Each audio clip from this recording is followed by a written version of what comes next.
that actually went mad defending. I think it's like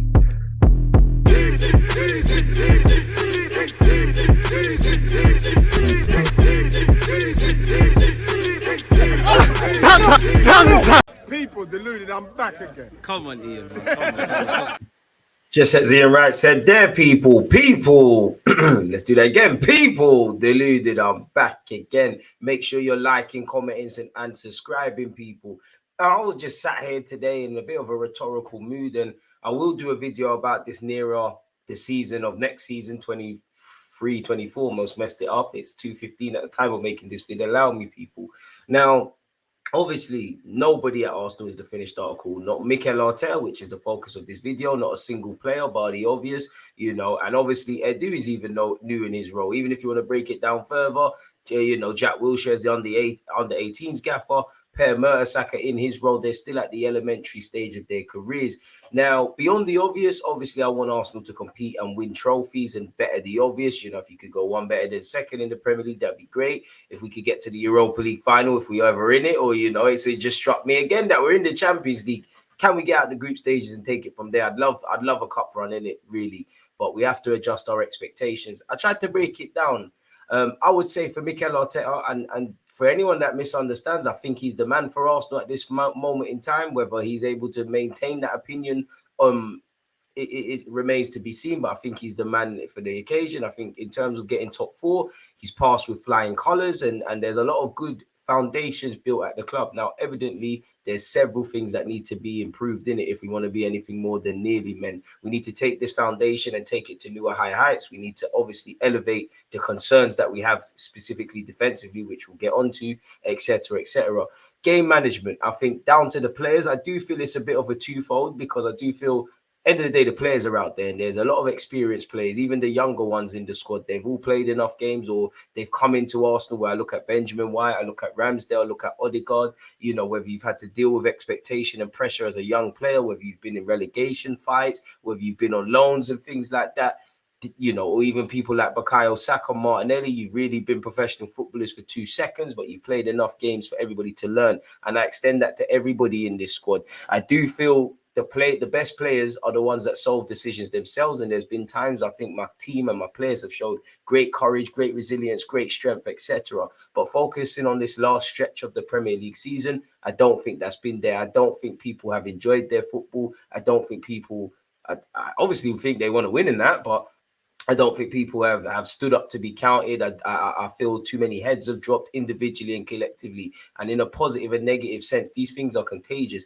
So I do think the players need to get in check. But I also think the manager at times, you know, I'm not one of these guys that's going to, you know, I think a lot of the time Arteta's been right with his decisions. But at crucial moments, I feel game management, when to take players off, when he's not taking players off.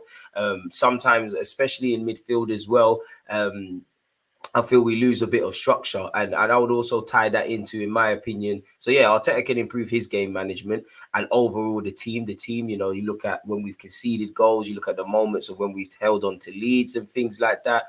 While we've made some improvements defensively, the underlying numbers show you there's a long way to go. Kind of extending into my second point, I would say learn the importance of defending. Now, I'm not insulting Mikel Arteta's intelligence. He knows that, but I can only accept the team at face value. I don't think we've learned the importance of defending, and defending obviously ties into game management, how you start and finish either half, how you manage important periods, how you actually manage your team for Arteta and the players when the opposition's on top of you, you know, and things like that. You know, again, defending, it also includes, you know, the transitions, set pieces, cutting out individual mistakes, etc., etc. The goals we have conceded this season, as much as I think we've improved defensively, it's unsustainable for a team, especially at home, a team that wants to go and do things. You can't, you know, our attack is improving and it can win us games. Our defense will win us titles. And I think there's been an improvement. I think it's now time to go to the next level, if I'm really and truly honest with you. And how we started the season defensively to where we are now, I think off the basis of this season, I think we've dropped our standards in that regard. if I'm completely honest with you. And I think at times when Arteta's made changes and down to the players, we've lost a lot of structure in key moments in games, really. Now, there was many reasons as to why we didn't take 3 points against Liverpool, but I did feel when he took off Odegaard and Jesus and put Trossard as a false nine, as I said, there's been many times it's worked. There's also been times it's not. Clearly, everybody can see whether it's the second half against Liverpool, first half actually against Everton prior to them goals going in, we only play one real way. You know, we don't really put crosses in. We don't have a physical number 9 that can provide an outlet and really tussle with a striker. So naturally, we're not going to cross the ball. But I think Arteta's either got to find a working way around things. If teams are going man for man, like you saw with Brighton and Marquis, Jorginho, Xhaka already got out the game and forcing us to go long, he's either got to find a plan B around that, whether that's a tactical tweak or whether that's another player coming in that is a bit different to what we have really and truly. And I also feel a lot of this, especially in midfield, in key moments, we've lost structure. Liverpool, I'd say, Manchester City away from home, Brighton at home recently, and I would also say Manchester United when he made the changes in the second half. And actually, when we respectfully to Lokonga, we're rocking up at a ground in Old Trafford where I've seen my team win the title, but we haven't really won there or performed well in the league and got the results we wanted at Old Trafford. You kind of sign up for these things when you rock up there with Lokonga, just like at the Emirates last season, we're playing Lokonga as a lone 6. Maybe we can learn some lessons in the transfer market. I think Arteta trusts his players, but I also think he doesn't trust his players, and I can't blame him because there are times I think you can't really make the changes. I think we've got a good base, a good 11 or 12 or 13. I think Arteta needs to have a squad of 18 to 20 of players he truly believes in and truly trusts. That's down to him and Eddie to do that in the summer, and maybe then you'll see a bit more rotation. I'm not with this rotation for rotation's sake because I do feel, fans always waffling. This player needs rest. That player doesn't need rest. This player needs a game. If we did that, we would not be where we are as a football club, really. Manchester City, for the vast majority, have played the same lineup. Of course, there's been tweaks. And I would say definitely where you come to, let's say from March to May, that sort of maybe February, that sort of period there, that's when you need to be a bit cute and clever because, as you know, the turn of the year, the games come thick and fast. The Premier League schedule is very congested. You start to obviously play a couple of League Cup games. The FA Cup starts to become a thing, depending on what you've done in the group stages of the Champions League or Europa, where there's more games from start to finish. You now need to be a bit cute and clever. So I'd say Arteta needs to rotate better at times, not for the sake of it, but rotate at times, because I think playing the same team has allowed relationships to build and us to thrive this season. But I think that needs to be a thing, if I'm honest with you.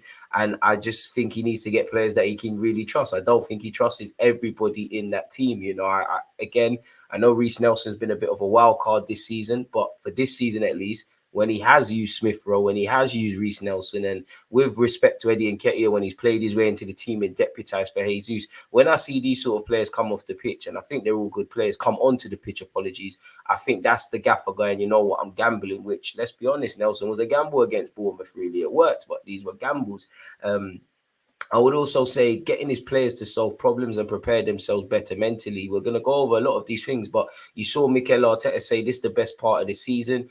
In recent weeks, with the exclusion of Chelsea and Newcastle, I've heard too much talk by our players about heads dropping and this happened and that happened. We need to prepare ourselves, because for me, one thing that disappoints me this season is we've passed top 4 with flying colours. Beyond the obvious disappointments, we've passed top 4 with flying colours. So I wanted our players, which they have shown on occasions, to be a bit more resilient, to be a bit more competitive, to kind of relish this. Pressure is a privilege. When last could you say Arsenal was in a title challenge properly, really? You couldn't. And we've already achieved our goal. I'm not saying I want complacency. I'm wanting us to say it is what it is. If City win the league, it's business as usual in the last few years. But let's keep going. And I feel at times we've let ourselves down. I'll definitely say the Southampton game, we looked like we were struggling before kickoff. If you go back to my watch along, I said we look a bit shaky, and I think we was a bit too anxious. City, we looked defeated. Brighton, we couldn't react in the second half. Liverpool, once the crowd got going for whatever reason, we couldn't react. And we're going to have to learn these things, if I'm honest with you, and get better. So I'd say it's down, again, another thing, like the first point I made in this vid, that's down to the players as well. But I'd say the gaffer's the gaffer, in it. I'd also say ensure we keep scoring goals. We're taking a lot more shots. We're scoring a lot more goals. Saka's had another great season in terms of goals and assists and double figures. Martinelli's had his first standout season in that regards. And in terms of goals, Odegaard as well. Now that needs to be sustained. Again, it needs to be sustained and better. I want to see these players with them same numbers and obviously players who can tie in and do that. Goals win games. Jesus has been injured for the vast majority of the season, but I don't think he's clinical enough or bagged enough. And if I look at it cynically, I need to know this ain't a blip, because this is Martinelli's first standout year. I don't know 100% you're going to do this next year. I don't know if the two names I'm going to say are going to score goals next season. 3, in fact. But if you had to bet your life on it, Harry, and different stages in their careers, but Harry Kane is getting 20 odd lead in the league. People said Salah fell off. Look at the numbers. And it's not all about numbers, but look at the numbers in that. Haaland has been in this Premier League 2 seconds. And again, different dynamics, but he's going to guarantee goals. I think we will score a lot of goals next season, because I think we're playing a lot better and there's been improvements, but no one's got that catalogue of goals. Jesus ain't our top goal scorer, and that's for all his great stuff. There's a reason Pep Guardiola described him as the best defensive striker. So I need to know that these young players still learning to add that element to their game can do that. And I obviously want to see that improve. So we need to keep bagging goals, really. I think our signings have been good, but I want more from the January signings. I feel I've overrated Trossard a bit personally. Not to say, you doesn't mean you're not a good player, but I want to see a bit more from Trossard in key moments, really. I want to see you, Kyrill's a young centre-back. I'm not going to wake up in August or in May of next year in 2024 and say he's the finished article. But I think Kirill has shown certain elements of switching off the ball a bit raw. For me, where I look at whether he's injured or not, the goal that we conceded, the first one against Brighton and the Sporting one, I want my defender to take a bit more authority in that. But again, we've probably signed him for a 4 or 5 year deal. I'm not going to judge a man on 4, 5, 6 months into the season. Really. And I think he needs to be a bit more cute and clever when he plays Jorginho. To be fair, brought him in against Newcastle and Chelsea and did great. Obviously, I want to see more from Fabio Vieira, because had Fabio, a bit like Lokonga, if he was looking good in the 8 or a 6 role, Fabio was looking the bee's knees in the 8 role, we might be looking at what we want our club to do in midfield a lot differently. I want to see Fabio Vieira thrive a bit more. I want to see a bit more from Smith Rowe if he's still at the club. Obviously, I want to see new signings coming in midfield. Midfield undoubtedly needs to be addressed. Until midfield is not addressed, I don't think we will defend or attack as great as we can. We need a bit more athleticism in there. Anytime we encounter some sort of athleticism, Onana, Rice, Lavia, Caicedo, and the rest of the Brighton players, and what I mean physically, I don't mean managers throwing their weight around. I mean people are snapping at your heels, trying to win the ball early, making fouls. We need to find a way to mitigate against that. If our midfield improves, our game management will still need to be improved as a result of the training ground. But I'm telling you, it would be significantly better. If I'm honest, like I said, there'll be a couple of other things that I'll discuss as well as the season goes on. And as I said, better rotation, because I can only go off what the gaffer is saying. Again, I don't think rotation for rotation's sake is a good thing, but Saka does need to be taken in and out the side on occasions. Top players play 70 matches. You look at the Salahs, the Kevin De Bruyne's, etc., etc. It is true. Even if there's pointless friendlies for club and country, European competitions, we got to remember it feels like so long ago, but this is a World Cup season. Arteta said a few months ago, look at the top players in the world. They play 70 matches in every 3 days and make the difference and win the game. And that's something for Saka and every player they're going to have to do, really and truly. You want to be at the top, you have to be able to do that. If we start to put something different in the minds of our young players, I think we're making a huge mistake, because then it's 1 yes, 1 no. Now I don't play on AstroTurf. I don't want that. I want them to be ruthless every 3 days. They are knocking on my door saying, I want to play, I want to win the game. And I think the players are. Sometimes we have to save the players for themselves. And I think he's shown that with Saliba not playing any part this season. Initially, we heard Saliba was going to. Jesus was probably, if Jesus had his way, he'd be probably have started playing a lot sooner. So I think we have taken that. There's not a fitness coach in the world who's going to tell me they cannot do it, because I've seen it. 72 games, score 50 goals. The players don't score 50 goals if they play 38 games in a season. It's impossible, which is also true, people. And in relation to my point about mentally preparing these players, and as I said, he can take them to the water, but he can't help them drink. Arteta has done well to kind of take the blame for players, in my opinion, and kind of face the music on his own and talk whatever he's talking privately. But the nicest part of the season is now, he said, people, and I don't think our players showed that really. Obviously, we can't, but at the time he said, we can still achieve the Premier League because there are 5 games to go and a lot of things are going to happen. When I look at it, this is not over. It's not in our hands anymore. What is in our hands is to try win the games we have left, and the rest is down to City. I have not had to pick up the mood of the players. They keep the fire in their belly. What we have to do is forget about what happened last week, learn from it, and move on to the next game, people. So if it is, that, then fair enough. But I think as much as tactics, defending, all that jazz, I think we've suffered mentally at this last stage of the season, whether that's the pressure, whether that's not being able to react in games. I don't know, but we need to learn from it, people. And Arteta knows this because he did say we can be much, much better in a lot of things, huge margins. Pardon me, we can be much better attacking man-to-man situations. We can be much better attacking open spaces and set pieces. We have huge capacity still. In terms of game management, we can be a lot better. We can be much more ruthless. There's a lot of things we have to seek to improve. We don't have a single player that has reached their peak. No one. And the coach and the sporting director as well. And we as coaches have to be cautious to understand what we can do to improve them. They can empower each other and take their game to different levels. It's about everything clicking and getting into the players and getting something else out of them. There are certain players that have to go to a different level in terms of leadership, what they transmit to the group, and in terms of responsibility and accountability for what happens every single day. I agree. And that's kind of what I'm talking about, players solving things themselves. That there's a lot to do, but the players are the protagonists. We have to try to give them the tools they can, then know how to manipulate. There are moments to put those players in those moments, but now is not the moment, in my opinion. So how do we get there, Gaffer? And then when you look at the statistics, people, goals, we're doing all right. Not a single striker from Arsenal is there. Haaland, striker. Kane, striker. Tony, striker. Salah, wide forward, fair enough. Wilson got 17 league goals. Striker. Rashford off the left, primarily, of course. And I'm not criticizing us. I like the fact Martinelli and Odegaard are there, but we've got a young man kind of still trying to do his thing. Odegaard, who's got the capacity to score goals, and I hope it can continue to keep doing that. Saka is now coming off the back of his second Premier League season of double figures. But I would say these guys are all goal scorers. Definitely Saka for the last 2 years, and definitely from what I've seen with Martinelli. And I wouldn't describe Odegaard as a goal scorer, but he's doing it. I don't know 100% if you lot are going to be in the top 10 for this next season. I hope so, but I don't know. In which, if you had to bet, anything can happen. You'd probably bet Haaland, Kane would be there, Salah would be there. So again, different stages. We're not in our peak and all of that, but you get the point.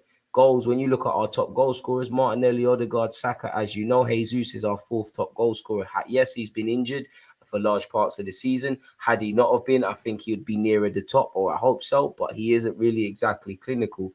And I don't know if the one thing you would say around Jesus coming into Arsenal is the lack of goals, really, or not being known as a goal scorer.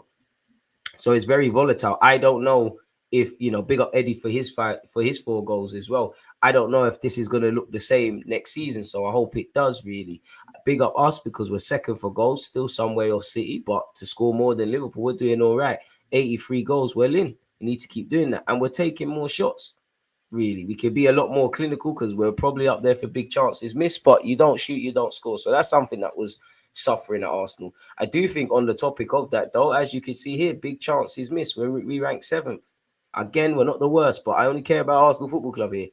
Can we decrease and be nearer, wherever we need to be, really, for big chances missed? I'd assume the nearer you are to the bottom, the better, innit? But the double-edged sword is you have to create chances. And I'm not sure these are 4 teams that create the most in the Premier League, folks. So that is what it is. Assists, Saka's doing his thing, but we can improve a lot more in that. To be second only to Kevin De Bruyne, that's more or less first. I wish that logic actually related in him getting the assist award, and obviously us winning the league, people, but it doesn't. And obviously assists, it ranks up in it, but I don't know if certain things are going to look the same. Clean sheets, and this is why I mean we've improved in comparison to what we used to be defensively, but we can go all the way. It's, again, you can't just look at clean sheets as a barometer of the best defensive team, but at the same time you can, because Man United, I'm sure their fans would want them to improve significantly defensively, and I think Newcastle are probably the best defensive team for what it's worth. There's many metrics to judge this, but on paper, lazily, clean sheets, you're the best defensively. David De Gea is their testament to Man United, even though I think they can improve defensively. But again, not to this them. What does that say about us? Ramsdale at times has obviously let himself down, but there's been several times that he should have kept a clean sheet. and it's been through no fault of his own. If we're honest, Ramsdale should be running away with that clean sheet on the faces of, you know, there's been a lot of games that have been one-way traffic. Chelsea at home, Leeds at home, Crystal Palace at home, Brentford at home, where we haven't needed to concede goals and we haven't managed the game. You know, Brentford was a different call, and there's been others really and truly where we've conceded cheap, unnecessary goals. So these are the fine margins we must improve. Passes as well, obviously. Again, it is what it is. You'd expect these sort of names to be there. Højbjerg is kind of the nucleus for playing, you know, for connecting midfield at Spurs. Tells you everything. Van Dijk, Rodri, Lewis Dunk doesn't surprise me. And then obviously fifth overall in the Premier League, you've got Gabriel. But where do you start seeing Arsenal's midfielders? You see Rodri there. You see Caicedo actually here. You see Declan Rice. You see Neves, 3 players that we've been linked with, 2 more than the others. You then look at Saliba. How far do you go before an Arsenal midfielder ranks there?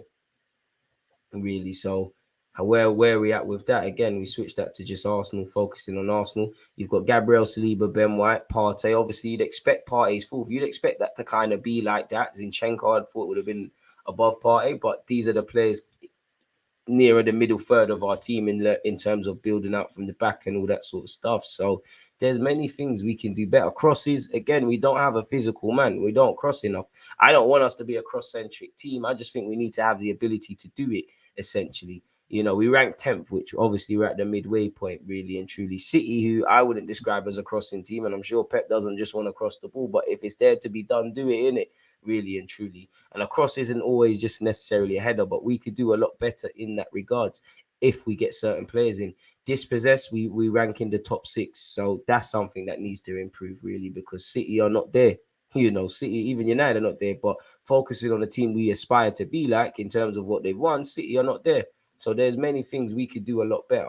And in terms of saves, you know, it's relative one-way traffic for Ramsdale in goal. So yeah, there's foundations. This season can be a foundation, but we need to take the bad and make it fantastic. We need to take the good and make it great. We're not the finished article. You know, as I said, I'll kind of do videos touching on this topic as the next season draws a close, but I was just in a thinking mood and I thought, let me share my thoughts with you guys. Please make sure you let me know your thoughts. Let me know what you'd expect from Arteta. Comment, like, subscribe, do all that good stuff. Most importantly, stay blessed, stay safe, and I'll see you again soon, folks. There's always just that active red flag, defending. I think it's like